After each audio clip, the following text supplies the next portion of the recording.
ഹിന്ദുത്വം അലണ്ടെന്ന് പറഞ്ഞാൽ അതാ കാര്യം. സർവ്വ ആയുധങ്ങൾ ഉൾപ്പെടുത്തി മനുഷ്യന്മാരെ മുൾമുനയിൽ നിർത്തിയിട്ട് ഫാസിസം നടപ്പിലാക്കുക. ഹിന്ദുത്വം എന്ന് പറയുന്നത് ഫാസിസത്തിൻ്റെ ഭാഗമാണ്. അല്ലാണ്ട് ഈ പാർലമെൻ്ററി ഡെമോക്രസിയും ഈ ജനാധിപത്യ സംവിധാനവും ഈ ഭരണഘടനയും നടത്തി അടിസ്ഥാനപ്പെടുത്തിയിട്ട് ഹിന്ദുത്വത്തിലേക്ക് പോകാൻ പറ്റില്ല. ഹിന്ദുത്വ പരിപാടി നടപ്പിലാക്കണമെങ്കിൽ അവർക്ക് ഏറ്റവും ശക്തമത്തായ രീതിയിലുള്ള ഫാസിസ്റ്റ് രീതി കൈകാര്യം ചെയ്യണം. ജർമ്മൻ ഐഡിയോളജി അവർ അതിനടിസ്ഥാനപ്പെടുത്തിയിട്ടാണ് ഞങ്ങൾക്ക് വളരെയേറെ താല്പര്യമുള്ളതാണ് എന്ന് പണ്ട് പറഞ്ഞിട്ടുള്ളത് ഗോൾവാൾക്കർ. അതിലേക്കാണ് കാര്യങ്ങൾ നീങ്ങുന്നത്. ശരി, പാർട്ടി നടത്തിയ ഒരു അന്വേഷണത്തിന്റെ റിപ്പോർട്ട് ഇഡിക്ക് കിട്ടിയെന്നും അതുകൊണ്ടാണ് നേതാക്കളെ ചോദ്യം ചെയ്യാൻ സഹായമായിരുന്ന കൊണ്ടൊരു വിവരം വരുന്നത്. അതല്ല അസംബന്ധിയും ഏത് പത്രം അല്ല ഇതിലാ റിപ്പോർട്ടർ ചാനൽ. നിങ്ങൾക്ക് ഇങ്ങനെ കുറേ വിവരങ്ങളുണ്ട്.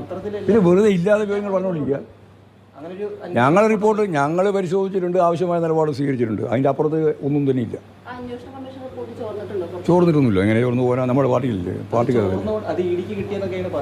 ഇ ഡി വെറുതെ പറയുന്നല്ലേ. ഇ ഡി പറയുന്നതെല്ലാം ശരിയാ. ഇ ഡി ഓരോന്നും പറഞ്ഞുകൊണ്ടിരിക്കുന്നത് മുഴുവൻ കളവല്ലേ.